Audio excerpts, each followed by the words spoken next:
Hi, I'm Johanna Weaver, and you're listening to Tech Mirror. My guest today is Sharad Sharma. Sharad is a passionate evangelist of the software product ecosystem in India. He's held senior leadership positions in a myriad of tech companies in India, but also in the US. And back in 2013, he founded a non-profit think tank called iSPIRT. We're going to talk a lot about iSPIRT in the course of the conversation today.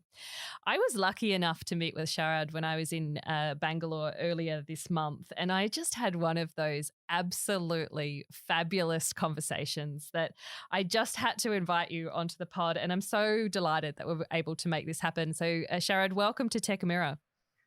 Happy to be here. Thank you for inviting me. Thank you. Now, we start by asking all of our guests the same question, which is, what was the first interaction that you had with the internet or perhaps with computers? And one of the things that really stood out to me when I was looking at your CV is that you have, in 1984, you started India's first student microcomputer club. I don't want to date myself, but that happens to be the year that I was born. So I very much have dated myself. But can you tell us maybe a little bit about that? But also, what was your first interaction with the internet, separate from computers?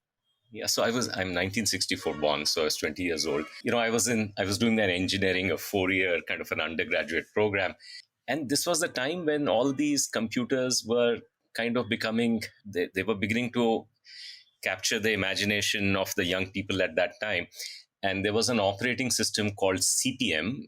Our engineering school had only one small machine. And then we said, hey, that's not sufficient. Let's get more. So we created a club. We found public money to get us more of those machines. And we started kind of coding on them, just playing with them. And many of your listeners may not know that CP/M went on to become fairly popular. They had over 200,000 licenses at that time. It was from California, not what Silicon Valley is, but further south in Monterey area. Digital Research was the company, and a very charismatic guy used to run it. And believe it or not, when Bill Gates had conversations with IBM, when IBM was looking for an operating system, he pointed them to CP/M. Huh. And the history is that IBM would have tied up with CP/M, but Digital Research refused to sign a non-disclosure agreement. So the deal fell through. And in its place came MS-DOS. And MS-DOS was, inspired, I won't say copied, but inspired by CP/M. So all this, was happening. I mean, of course, we didn't know all this, but that was the history. And then I got involved in Unix, which had been given by AT&T Bell Labs to the universities. And as luck would have it, I ended up in AT&T Bell Labs as part of that whole gang. And so it was absolutely a wonderful time for me. I was what you would call as a full Sheldon. And full Sheldon is those of people who watch a Big Bang Theory. That would be, a good day would be if I didn't have to meet a human being or talk to another human being. And so I was so immersed in that world, and it was absolutely fascinating. And of course, AT&T Bell Labs that you're referring to was really where a lot of the fundamental research that built so much of the technologies that we now use came out of. You're an absolute passionate advocate for something that we refer to as digital public goods. We're going to talk about the philosophy and some of the rights and privacy implications of digital public goods in the second part of the podcast. But I wanted to take some time first for our listeners to actually explain and conceptualize what digital public goods are, and also to give some examples of how digital public goods are changing people's lives on a daily basis in India, because it really stood out to me when I was there how incredibly advanced some of this technology is, but also how cognizant many of the technologists are about the rights and privacy implications. And so let's start with the first bit and then we'll move on to the second. So one of the really great examples of a digital public good that has been implemented in India is something called the Unified Payment Interface, the UPI. So could you tell us what the UPI is and what impact UPI has had on, the life of an average Indian? Right. UPI is a payment protocol, but let me explain what that means. So if I go back to my engineering days, early days, at that time when I started working on Unix, you could send Unix mail to another Unix user. But if you were on an IBM machine, there was no way to send them email. So a group of smart people at that time, in Silicon Valley, they say, hey, we need to solve this problem. We got to turn this single party system, with being able to send mail within the Unix system to anybody, any other computer user. So they wanted to create a multi-party system. And so they had a choice. They could have put a company in the middle, which will, receive our mail and, and send it to the other party. They could have put a exchange or a platform in the middle, and the inspired choice that they made is they put only a protocol in the middle, and protocol is therefore a way of communicating with many peers at the same time. So there's no central entity in that. And that protocol, I think many of your listeners may have encountered it, because all our email flows uses that protocol. It's called SMTP, Simple Message Transfer Protocol, right? So if you go to payments are also till recently a single party system. So if you have a Visa credit card, it would work with a Visa POS machine. If you were in China, Alipay would work with Alipay, WeChat Pay with WeChat Pay. Generally that has been the system. And in India, if you go back to 2015 or so, there was a payment system by a company called Paytm, and that was also a closed system. So Paytm wallet would work. I could pay a merchant provided both of us was on Paytm. And if you have US listeners, they'll relate to that. Venmo is Venmo to Venmo, right? I mean, it's a single party system. So this used to be the norm there. And we needed to kind of we were trying to crack payments, and we said, hey, why not do what was done with email in mid-80s, and we decided to put a protocol in the middle, and that protocol is called UPI. And I think, as you know, success requires luck. It's not many fortuitous things that come along for it to happen, because any one thing can break the momentum that you have, and one thing led to another, and UPI kind of went on to become a very successful payment system in India, because it's a multi-party payment system. So everybody got involved. Every bank is involved, and lots of fintechs are involved. And so today in India, on this day, we will do more digital payments using UPI than what China, South Korea, France, and US will do together. And why has that happened? Because that made payments accessible to people who had a simple phone. So in India, a lot of business happens in the informal sector. So it allowed a small merchant, a street vendor, be able to collect digital payments. And so that's what's driving the volume right now. So this protocol is not owned by anybody, and that is a public good, right? And because it's not owned by any one private party, just like SMTP is not owned by any private party, it's actually owned by IETF. In this case, it's owned, it's a public good in that sense. It's a public item, and that allows lots of private innovators to innovate on top of it and then create something of value for everyone. And so how do you, with using UPI, if you are now, a person in India who maybe doesn't have a bank account, my understanding is that UPI, one of the big impacts on it has meant that a lot of the population who were previously unbanked are now banked. So can you just talk us through that process? So UPI is a very evocative example of a public good, but it's not the first public good that came along in India, right? And so before that, there is something that happened, which was an identity system in India, which is called Aadhaar, and which allowed everybody to have a number, a 12-digit number. And that number you can verify. You can say, is Sharad this number, right? And the system responds and says, yes, Sharad is this number. Or it says, is Sharad associated with this number, 58 years old? And it comes back and gives you a yes and no response. Is Sharad associated with this number living in Bangalore? Because it has only 4 pieces of information about you. It knows your name, it knows your address, it knows your age, and it knows your gender. So that's the only thing so on that, it can give you a yes, no response. So, but that turned out to be important. So there are about 60 million such authentications that happen every day. But that changed the system, because when you needed to open a bank account, you could now do a KYC, know your customer, very quickly, right? So what had happened is that because of the 9/11 thing, the KYC norms across the world had become very tight. So if I needed to apply for a bank account, I needed to prove who I was. And in India, many people couldn't prove who they were because they weren't in the formal system to start off with, right?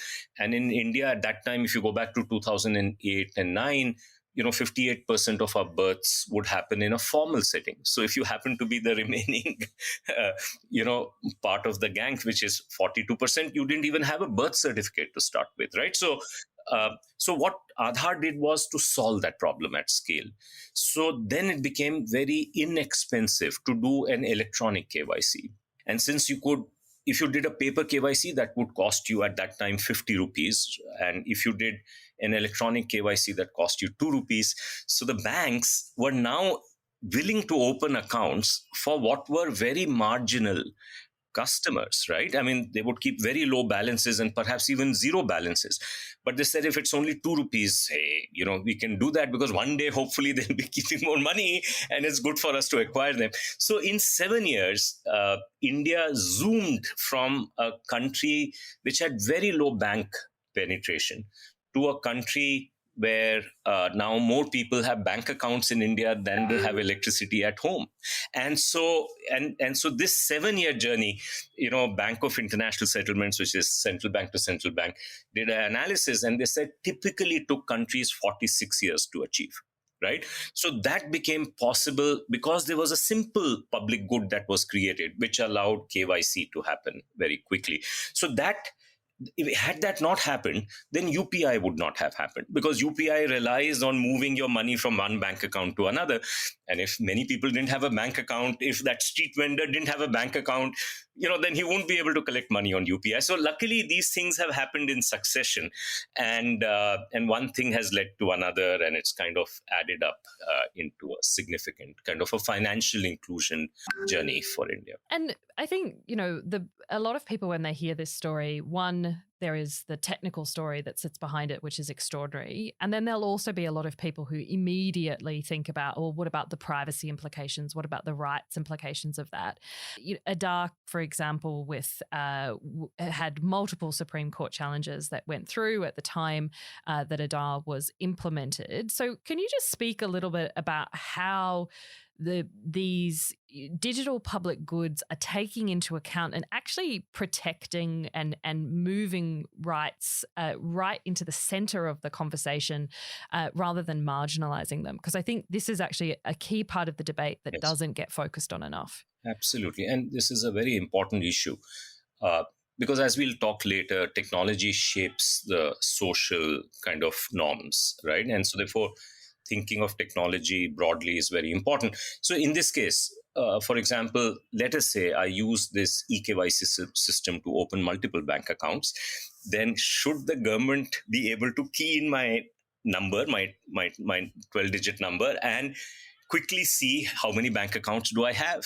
Right? No. Exactly. The answer should be no, right?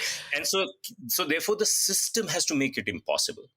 Because if you leave it to the politicians, they may say no today, but they may say yes tomorrow, right? So if you must therefore have technology that is restrictive, that doesn't give them the option to say yes tomorrow. So in India, you cannot take your Aadhaar number, and although you may have used it to open 3 bank accounts, there is no mapper in the system that gives the government the right or the ability to go and therefore see what 3 bank accounts that I have created, right? So this is one. Now, this is very easy because how emphatically you said no. But let me give you another example, which actually went to the courts. So in India, one of our states, Rajasthan, which is a very popular tourist destination, they had a program for scholarship for girls. Right. And there were allegations that many of the beneficiaries were phantom people. They were not really there. And that was a traditional corruption that used to happen. Right. So now imagine if I have 100 such scholarships that I'm giving out. And then can I go to this Aadhaar system and say, hey, do these 100 people, because I know their names, do they live on this list that of people that we have in India, the resident register? And you could find 95 of them there. And the 5 that you don't, then you go and knock at their doors and say, hey, are you real or are you phantom, right? But in India, the system is so designed that it does not allow even the government to go and look up the list to see those 100 beneficiaries exist on the list. You cannot do it without consent. So the state government at that time went to court and said, this is a bug, this should be sorted out. And the argument was that this is a feature. Now, the feature, of course, makes life much more complicated, because for the state government, now they have to go to each of those 100 people and say, hey, can I authenticate you using Aadhaar? Because that is the way I know you are real. Right. And so they said, hey, if we had this alternate system, which, by the way, is possible to do in almost any other part of the world. I mean, so if you were in the US, you could go to this central register, look them up and say, oh, only 5 don't exist, and therefore I must talk to only 5. In India, that's not possible. So there's been a debate whether that's a feature or a bug. And thankfully, the Indian Supreme Court, which has opined on it multiple times, 3 times, and every time they understood it more deeply because new issues came up, and all the 3 times they realized that it was actually the right thing that was being done. So now that conversation has got muted. Why has it muted? Because all these issues, I think in a democracy, they got aired, they were discussed, they went to the courts, and the Indian Supreme Court opined on it. And in the process, they actually ended up doing something very, very useful. One of the useful things that they did was that this privacy ability that is built into Aadhaar, it should not be available only in this scenario. And it should be a fundamental right.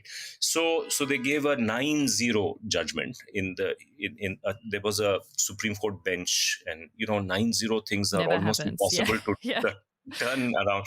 And I think India became the first country where privacy was then established as a fundamental right. Now, it has yet to be incorporated into law, because the Supreme Court instructions were this has to be now formalized into a law that is in compliant with their judgment. And then they formed a committee, and there's a draft, and that draft, the legal process will resolve itself, hopefully, in the next few months. But even if it doesn't, you can't have a law that is going to violate the fundamental right as expounded by the Supreme Court. So I think that has put India on a good wicket as we go forward.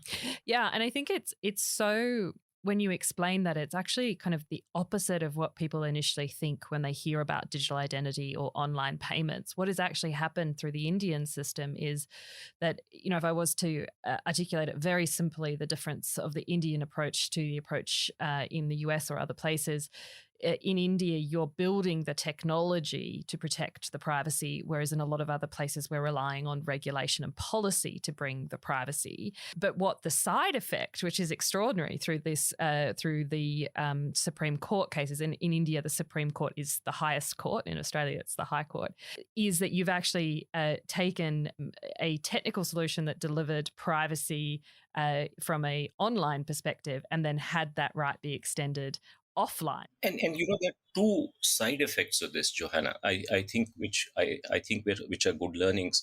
One is it puts the public technologists squarely in the position of saying, hey, you're not a law into yourself. If you build public technology, you have an obligation, to the civil society, right, to prove it to them.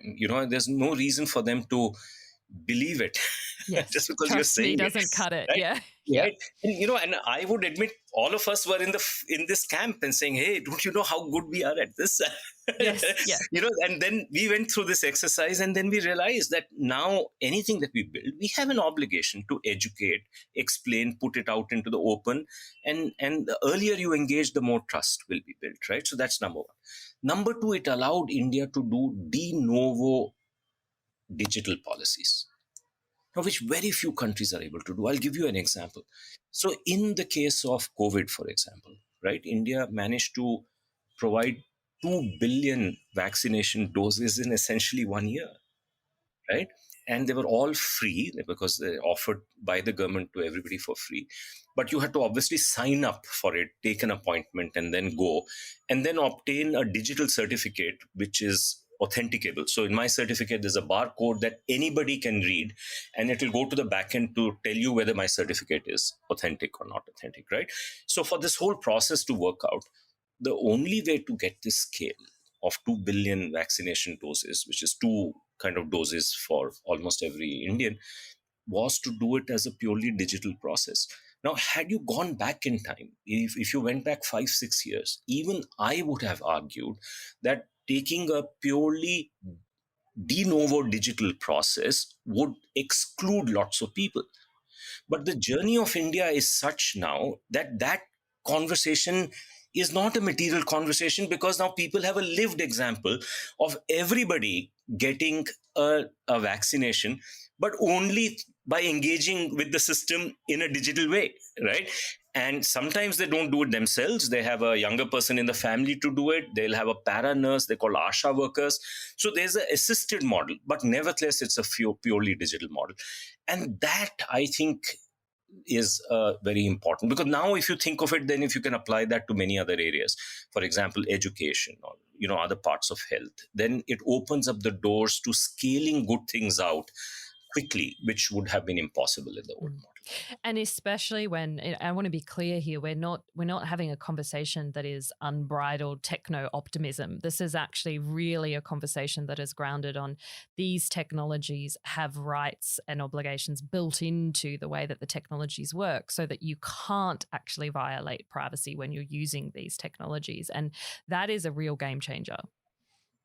Absolutely. And so therefore the obligation for public technologists is not just to build permissive technology, is to build restrictive technology in some areas. Because if you don't build privacy by design, it's not going to happen, right? In a place like India, where the legal system operates very slowly. We have the same Anglo-Saxon law, that you have in Australia, but our court systems are choked, and so they move very slowly. And so if you have to rely on the legal process, people don't get justice in time. And so the way to make that happen is to take a techno-legal approach.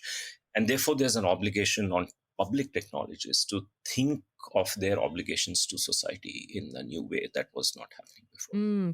Yeah, and Jamie Susskind, who we interviewed on a previous episode of the pod, describes this as software engineers are becoming social engineers, and so taking on that obligation. Look, we're going to delve into the philosophy conversations, and we'll come back to the idea of the next generation of engineers. Before we do that, I just want to talk briefly the last sort of technical part of the conversation around the data empowerment and protection architecture that is sort of, we had ADAR as step one, then we had UPI as step two. Really what I understand, and please correct me, the data empowerment and protection architecture is saying, okay, we've actually got quite a lot of data out there now. How do we make sure that the user owns and has consent over the way that data is used? So could you, it is something that sounds like it's such a simple thing, but in my view, giving individuals back agency over their own data is the point at which we will look back in history and say our relationship with digital technologies fundamentally changed when we solved this problem. Yes. So a good way to think of this is, again, since we talked about UPI, let's talk about money. See, back in time, we would keep the money under the mattress, right? We would keep the money on our own. Then we found custodians called banks, which would be the custodians of our money. But it's only the last 150 years that the rules on what the custodians can do with my money have been actually formalized, right? So if I owed you some money and you were friends with my banker 200 years ago, you could take the money from my bank account. And yes, the banker may have violated their terms of service to me, but would not have violated any law, right? And the terms of service in those days, 200 years ago, were like our terms of service today, that the banker could anytime change the terms of service. You had to comply with it, right? So it's only in the last 150 years the golden rule of banking came, that if you are a custodian, right, and of my money, thou shall not debit my account without my permission, right? Now, this is such a simple concept. I know, it's so foundational, right? Yeah. That's so foundational, right? So when we got this UPI done, we said, look, the simplest insight that we had was, today all our personal data is with a custodian, right? My photos are with a custodian, right? I mean, maybe Google Photos, Apple Photos, Facebook, somewhere. They're custodians. They're my photos, but they are the custodians. And so at some point in time, we will have a law which says that thou shall not send my personal data to somebody else without my permission, right? Now, we must appreciate what GDPR did, because this was a concept which was formalized into law, right, in GDPR, that unconsented flows of personal data are essentially illegal. But what we were doing in India was to make it accessible to people, right? And so to make it very simple for an ordinary Indian, even a street vendor, being able to give permission to move their money from place A to place B, right, in a way that is safe and secure and not open to fraud. So we said, hey, why can't we apply the same process to my personal data? After all, my personal data sits with many custodians.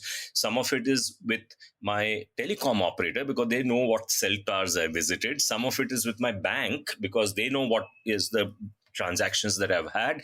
Some of it is with my health providers, and so on and so forth. So if that is all my information, can I not put a protocol in the middle that would allow for this to go to whoever I want to send to, right? And anything other than, and it can only be done without consent. So the innovation that happened, before I go to the technical innovation, which is DEPA, the Data Empowerment and Protection Architecture, that's the protocol. But the innovation that we had was that we said that this person who collects the consent should be a fiduciary of the data subject. The data subject is the individual, right? In other words, cannot work for the custodian of where my data was sitting, because then may be bribed to ask for a very broad consent, or cannot be a business partner of where it is going, right? And so if you can now make sure that this consent collector is by law my fiduciary, right, representing and is the individual, not allowed to have a business model that they can make money from either of those two parties, then we have a better chance of having informed consent, because I have an agent who has been created to work for me so that I can give informed consent versus uninformed consent, right? So this is number one. Number two is, I will, in this early learning process, give uninformed consent, because I'll make mistakes, right? So I should be able to revoke my consent without any problem, right? I mean, I should be able to go back and say, sorry, I gave you consent that for the rest of my life you can look at my bank account information, but I've changed my mind. I don't want to do it anymore. And it should be as easy to revoke your consent as possible. And then we must not go for broad consents, because broad consents, are meaningless, as you know, and then they should be granular in nature. And then built into what we earlier talked about, there should be logs which are auditable, right? And furthermore, because I may not have fully understood consent, when my data moved, tell me that my data has moved, because then that will prompt me again to say, hey, I made a mistake. I didn't realize this is what I was signing up for. I can go back and revoke it now. And it must be fully secure, so that should not be hacked. So that, we call that organs. So open, revocable, granular, auditable, notifiable, and secure organs. And that became the design principles for the DEPA system. And the DEPA system then became a public protocol. People can go and look at it at depa.world. And the idea is that anybody can use it. And then we had to now go back and convince some sector of the economy to bring this to life. And thankfully, because of our work in financial inclusion, the regulators were very willing to do that. And the financial regulators came together and they said, look, this makes complete sense. Let's try it out. And that has been tried out. And that system, that implementation of DEPA protocol in the financial world is called the account aggregator. And we don't move very quickly. We want to do it right because the consequences, these are fragile systems, right? I mean, if you make one mistake, the trust will go away, right? And so we want to do slowly and do it right. But now, thankfully, it was formally launched to the Indian public on 2nd September last year. And it's just about 13 months old. 1.1 billion bank accounts are connected. Million transactions have happened. It's growing at 60% month on month. And it's not perfect yet. There are still bugs to solve, but it's not imperfect enough for anybody to complain loudly enough for it to come in the press and say the damn thing is not working. If it's not working, it won't grow organically, so quickly, which is 60%, month on month. So this is the area. Now, one part of this, which we'll come to later, is that it's not just building tech, it's also building the right institutions for it. So one institution that you need is a regulatory capacity you have to create, but you also have to create market capacity. So in the markets where all the players who are part of this, we insist that they also follow the norms that are there. And so we say you must regulate yourself, and therefore you must be a self-regulatory organization. And that is a requirement, and that iSPIRT incubated, and we let it go free because it had matured. It's called Sahamati. It's, I think, the most recent blog post on the iSPIRT site. So as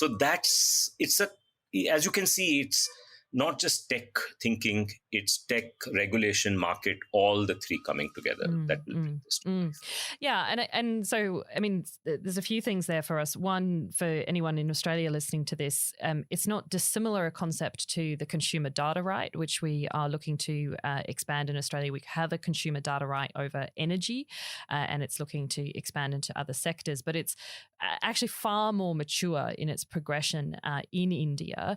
And I think the best way to explain this is, at the moment when you are operating online, you click the terms of service and say, yes, I allow you, whoever it is, whether it's Google or Facebook or the others out there, I consent to you having and using my data as basically as you see fit. That's what you're doing when you click I accept. What this principle is saying is actually when they are using your data, they need to come back to you and you say yes or no as that data is used. And that then gives a lot more agency and control back to the individual, and also will probably quite significantly reduce the flow of data as well, because a lot of us, if given that option, will probably consent to the data flowing in far less flowing far less than it currently does, for example. So it's a pretty dramatic change that you're proposing. Yeah, and so it's now the norm in the financial data sector and the health sector, and we are hoping that the law that comes will apply it or extend it to all sectors. And the law then needs to create the regulatory architecture to enforce it, because in many sectors there isn't a regulator to enforce it. Now, financial sector, we had regulators, so they were willing to step in and say, we will enforce it, right? In health, they're regulators, so they say, hey, we will enforce this. But what about, let's say, advertising? We don't have a regulator there. So who enforces it in that area, right?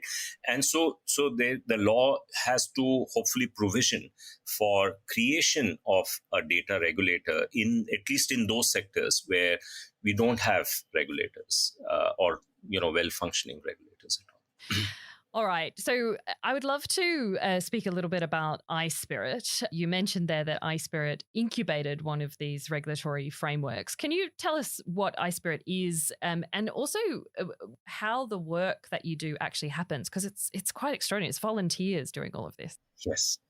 So iSPIRT is a volunteer network. And, the best way to think of iSPIRT is that it's a movement, right? It's a movement. And strictly speaking, if no money was involved, you didn't even need a legal entity to do this, right? But although we have volunteers, we pay for travel of those volunteers when they're doing iSPIRT stuff. And some of our younger volunteers get a living wage. So we have a little bit of donor money flowing through the system. So whenever you have money flowing through the system, you need a legal entity. And so therefore, iSPIRT is a non-profit kind of a legal entity, right? But it's set up in its essentially as a mission, right? As a movement. And the movement is to frankly change I'm having coffee in a mug which says rewriting the script of the nation, and our Twitter handle is Product Nation. So it's to change the structure of Indian economy, right? Now, when we started, we knew it's not going to happen in a hurry. So we've been calling it as a 30-year journey. And we realized that we can't get there right away. So we have to go there in phases. So before you change the structure of the economy, can you go back and change the structure of how government delivers services to its own citizens, right? And that is where, benefits transfer became important, because the benefits would get eaten up along the way. And DBT, direct benefits transfer, became one big area. And that's, you can say, phase one of this journey, right? Which is government services have become more efficient. The second phase is, can you bring the market into this in some sectors? So the first sector that we picked was the financial sector, because in the financial sector, the problem is that most of financial services don't reach the Indians that they should. So it used to cover what we call as only India 1. So India is a big country, as you know, 300 million families. So if you take just the 100 million families, we call it India 1. The second 100 million families is India 2. Third 100 million families is India 3. So India 3 is very poor because they are the poorest of the lot economically. So government services are very important. So the first phase was to reimagine the delivery of government services to India 3 using public technology so that can improve. And then once that came under control, then the focus was, what can we do? India 2 is a market. And there is a Michigan professor who had a lot of influence on us. His name is C.K. Prahlad. He wrote a book which was a very big bestseller, Fortune at the Bottom of the Pyramid. And so we said, yes, the India 2 has the potential to be market players, but they're going to buy things in small sachets. They have to be inexpensive. Small sachets should not mean high margins. So how can providers service them, in a way that is profitable? Because that's the way it will all happen. And that required the same thing to do, which is to build public tech to enable them to make it come to life, right? So we picked a street vendor. You've seen the slide called Rajni slide that is there. So we said, okay, let's work for her for the next 10, 15, 20 years, because, we want her to become a market participant in a way that she is not in a seller's market. So if she wants a loan today, she has to go and beg for a loan. What can we do so that now all these lenders are making a beeline so she can actually pick out the best possible loans? But they would do that only when many other things came together, including public tech and policy. And so that became phase 2, right? And that's been what's going on, as we speak, in not just financial inclusion, but health and logistics and areas like that. Yeah, and I that slide really stood out to me. So for listeners, it's a slide which has all of the different types of digital public goods that iSPIRT is championing that are being rolled out in India. But in the center of all of this is a picture of Rajani, a street vendor, and with the message that everything we do for Rajani. And it really, I think, is a very powerful visual representation of what iSPIRT stands for. And in the presentation you gave to me, there's this great quote from Brad Smith, the president of Microsoft here, where he's talking about if you are going to be serving the world from a technological perspective, you do need to sustain the world's trust. But we're currently in a world where Americans don't really trust technology from China. The Chinese don't trust technology from the US, but most of the world trusts what comes from India. And so I think that this is something that really also resonated to me when you were speaking about that. And I just wonder if you can touch a little bit on the geopolitical drivers of tech development in India. Yeah, so he was visiting India, and this was, I think he made this quote on the last day. And I think it was influenced by something called MOSIP, MOSIP.io, right? So what had happened is, see, it had become clear to us that although the Aadhaar system works well, ultimately it's owned by the government. There isn't much trust in government to government. So for example, many countries want their own GPS-like system because they're worried that, if they're not in the good books of the US may weaponize that system and may switch it off in their area, right? So what has happened in the last 10 years or so, particularly, the governments have weaponized lots of systems that were government systems, so-called public goods. So people don't want to take on this stuff. So in India, we have electronic voting machines. They work very well. But if you give it to another country, they have this sense that maybe the Indian government may influence our elections, right? Now, of course, you can tell them it's all open. You can go and inspect it, right? But very few countries actually have the capability to inspect it. I'll give a small story, and maybe some of your listeners may appreciate it. There is an open source, object-oriented database called MongoDB, right? Now, it's a very good database, but CIA invested in the company that created it. So in India, there was a big uproar when one of these public systems was going to use it. They said, how can you use something that has CIA money in it? Right? Now, in India, people, technically respected people, and one of them is a professor in one of the IITs. His name is Professor Rajat Mona. So they formed a committee. He looked at it. He assembled a team and he said, no, it doesn't matter. Maybe they have invested, but we can understand the open source code and we can be fully satisfied that there's no risk in using it. So we were able to use it.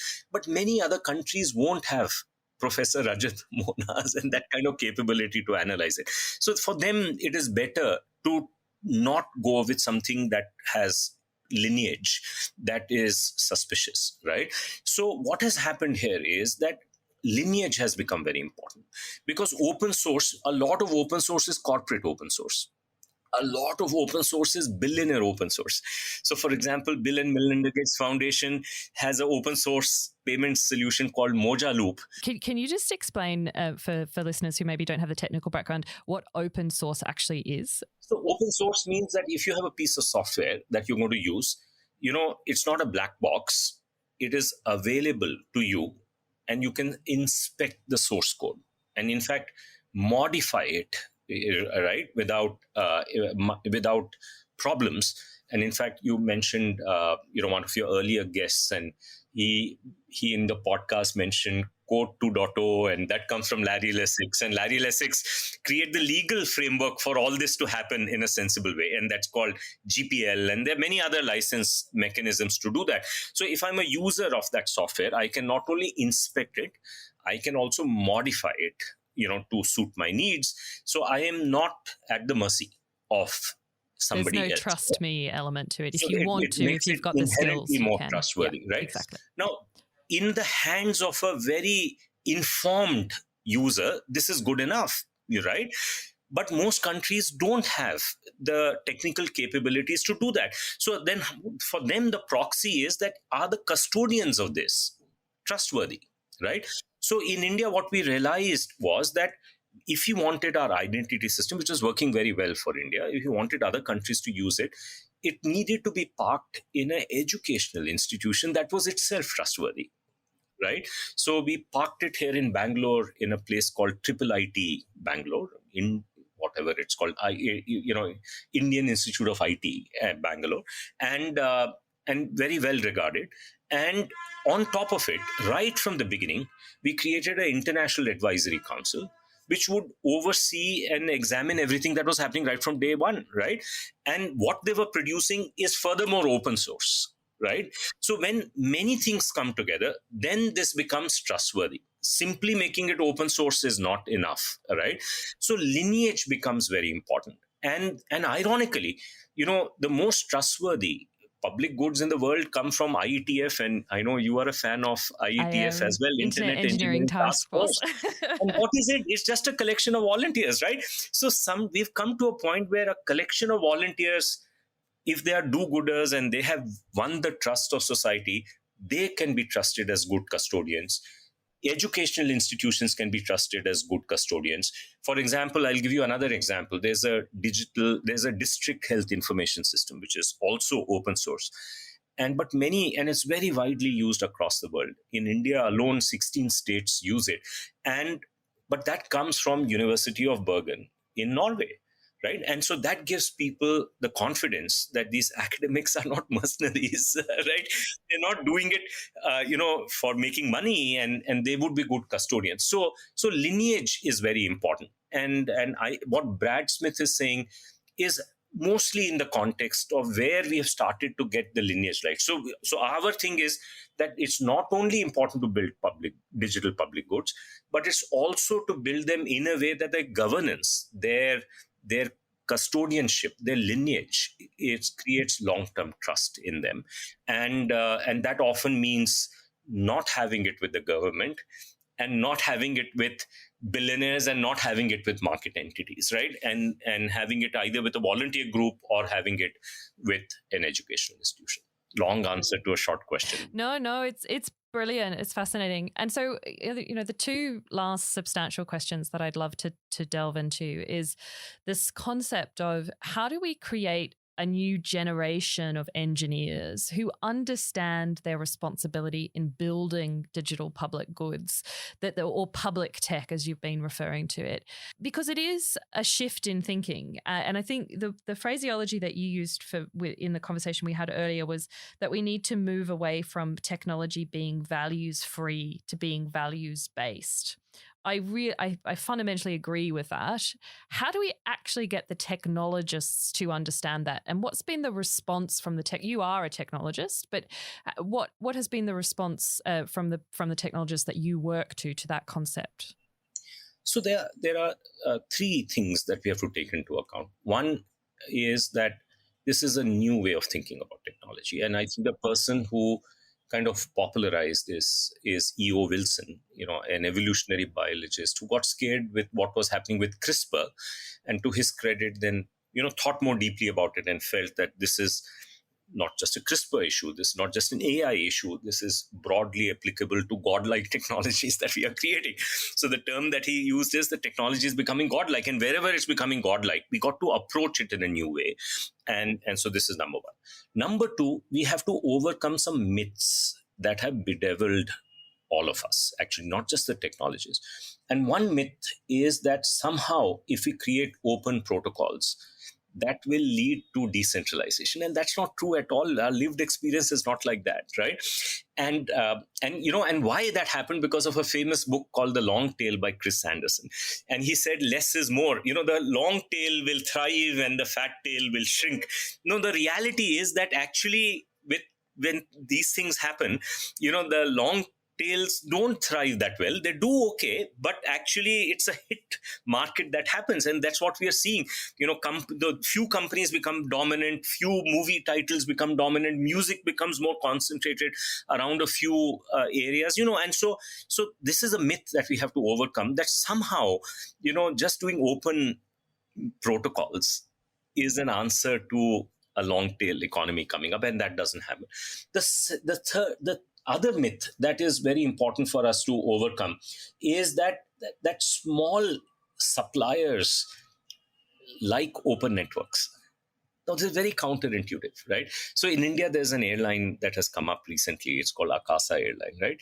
So if they go to an online travel agent, the online travel agent will show that option if you want to travel. But, the consumers will not pick it up because they don't know that airline well. So they have to advertise. And for them, easier thing to do is to convince the online travel agent to do the advertising for them, right? To promote them. When they show 3 options, show this as a sponsored option, right? And so the small suppliers actually don't want open networks, right? And the myth has been that small suppliers are the agents of having open networks, right? And that has never been true. And I learned this partially because of working in Yahoo R&D at one time, and also because of what Free Basics, a program that Facebook had, came to India, and we learned a lot from that. So the second part is that godlike technology first needs E.O. Wilson thinking. Second is that we have to overcome some myths that are still prevalent. The myth is that open networks or distributed, decentralized networks, are a byproduct, are an emergent phenomena of open protocols. Actually, the reverse is true.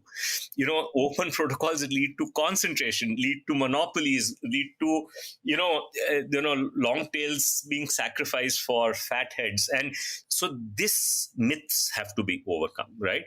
And then comes this idea in its place, saying that then you have responsibility. Then your responsibility becomes that if you want that outcome, which is, I think we all agree, is inclusive, decentralized, and therefore barriers to entry for new players remains low over time, right? And those kind of outcomes is what you want. Then technology cannot be a bystander. Public technology has to be an enabler in the hands of the regulator to make it happen. So public technology has then 2 masters. One are the innovators who want to innovate and make this happen through the market route. And the second master is a regulator who has a responsibility for making sure that monopolization doesn't happen. So how do you build this public technology that will, kind of satisfy these 2 almost contradictory approaches: better innovation and better regulation, right? So there is an obligation on public technology. So our experience is that if you really take very good technologists, right? And if you take, let's say, 100 of them, only 20, 30 of them are interested in public technology. And out of those 20, 30, only a handful, I would say 5, are interested in the kind of public technology which is values-based that we are talking about. Because the ideology of technology being fully permissive in nature, right? So nuclear technology, my job is to build the best nuclear technology. It's society's responsibility to worry about amplifying good and bad use cases. That ideology is still very powerful in tech. And I would venture to say has become more powerful because the Silicon Valley companies, as they have become more powerful, they have abrogated to themselves the right to do whatever they like. Right? So they say we should not be interfered with, right? And so the technologies working in there also feel, hey, we have no responsibility, then, we should keep doing what we were doing earlier. So it's a hard thing. And I think only a fraction of the technologies have embraced this idea. And so in a way, you can say iSPIRT is a volunteer network of those people, but hopefully this idea maybe 5-10 years later will become more mainstream and many more people will think of doing it this way. Yeah, and I think there are certainly companies in Silicon Valley that very clearly ascribe to that view of where the technologists were going to build it. I think increasingly there are companies and people who work within those companies that are starting to question that mentality, and that's very heartening as you start to see that coming up. Whereas where you have these people who do work for big tech, for example, but who are driven by purpose. And the question is, how do we harness that? How do we grab those people, amplify them, and use the sort of collective network, which you're building with iSPIRT, to actually change the technology we're building so that we're building the technology that shapes the world that we all want to be living in. Now, you have one solution actually that you're putting on the table with this, and this is around normative principles of tech design. And I should say also, I will put a link up in the pod to a great article that you wrote with a former colleague of mine, a dear friend, Henri Verdier, who is the French cyber ambassador, that touches on this, the point about the new generation of technologists. So we'll put a link to that in the pod notes. On normative principles, you're looking at building, basically increasing health access for people in India who don't currently have access to health systems. And you're saying we can do that by using technology, but as we build that technology, we must guide as we're building it, it must be built in accordance with particular principles. There's a whole set of principles. I'm not going to read them all, but just to give the listeners a sense, the principles, which I guess are kind of like the roadmap that is being given to technologists, are things like that the technology must be accessible even by the most economically disadvantaged individuals in the population, or that if you are sharing health data, it must always be under the control of the citizens whose data it is. So this approach to essentially giving the guidance to the technologists before they're building the technology, again, is something that seems so simple and so first principles, but the previous mentality, and this is what the article with that you wrote with Henri talks about, is we just assumed that if we built the technology on open platforms that these principles would flow, but it hasn't. And now you're saying we need to actively build these principles into the design. So can you talk a little bit about that, but also, again, the reception? Are the technologists receptive to this idea? Yeah. So see, I think there were both places. I would just expand this to say that our belief is that, look, the fact that the regulators believed in these principles has generally been true, right? So they may not have made those principles explicit, but generally the regulators want to do the right thing, right? And at least that's been the norm. The question is, what about the public technologists and what about the market players, right? And so what we are asking for here in India is demanding from both adherence to these principles, not just the regulators, right? So our way of thinking is that we are building a playground. In the playground, there are market players, there's public technology, there is regulators who set the rules of the game, and all the three should be able to look at the same set of principles and modify, and they have an obligation because they're contributors to this playground, and they have an obligation to contribute in a way that advances these principles, right? So technologists, of course, have to do that, which you talked about, but we are demanding the same from the market players as well. And therefore saying, how do we do this? How do you make sure this happens? Be self-regulating. So because you will have bad apples, it's inevitable that you will, when you have an obligation to take those bad apples out, right? And that is a very different approach to the traditional way the market collectives are formed. The traditional market collectives are lobby groups, right, to influence the regulator. In this case, we are saying this market collective also has a responsibility and therefore should be a self-regulating organization. So I think this is an experiment. We have to see how it goes, right? And but the experiment here in India is that, can we use this to build better playgrounds in which private innovation will happen on public infrastructure, public technology, so that they can solve the hard problems in India 2 and India 3, but in a way, that would be in alignment with the norms that we have stated. So this paper that you're talking about is our first kind of salvo at sharing the norms publicly and inviting discussion, and that will hopefully lead to a better set of norms. And this is why having multiple conversations is so valuable, because I had thought you were shaping those principles for the technologists, but what you're saying of having the same set of principles for the technologists, for the market, and for the regulators makes eminent sense in terms of, yes, you can have self-regulation within the market, but when the regulators need to step in because it hasn't worked, they're operating by the same set of principles, ditto for the technologists that are building the technology. So thank you so much, Sharad. I'm conscious we are at time. The last question that we have is one we also ask all of our guests, and it's really, what resources or books or recommendations do you have for people who want to learn more about this? Obviously, we'll put links up to iSPIRT's website, to the articles we've spoken about. But what are your go-to recommendations? We've been working quietly because our history is that don't talk, create facts on the ground, right? And so we've not put many of these ideas out. And in fact, Johanna, I appreciate the fact that you are bringing these out in some form or fashion. Remember in the beginning, I described myself as a full Sheldon. We are not very good at communicating, right? So we need, we need to partner. And I think there is and out of this is very early, and things will come out as we go forward. Clearly, there are things happening in antitrust. Tim Wu and others are, there's a whole revolution taking place in that area, and there's lots of stuff that is happening in economics, which will underpin this, because I think the economic theory also needs to be updated, right, to provision for public goods in the way that it has not been provisioned for in the past, right? And so we had Elinor Ostrom, the 2009 winner of the Nobel Prize in Economics and the first woman to win that prize.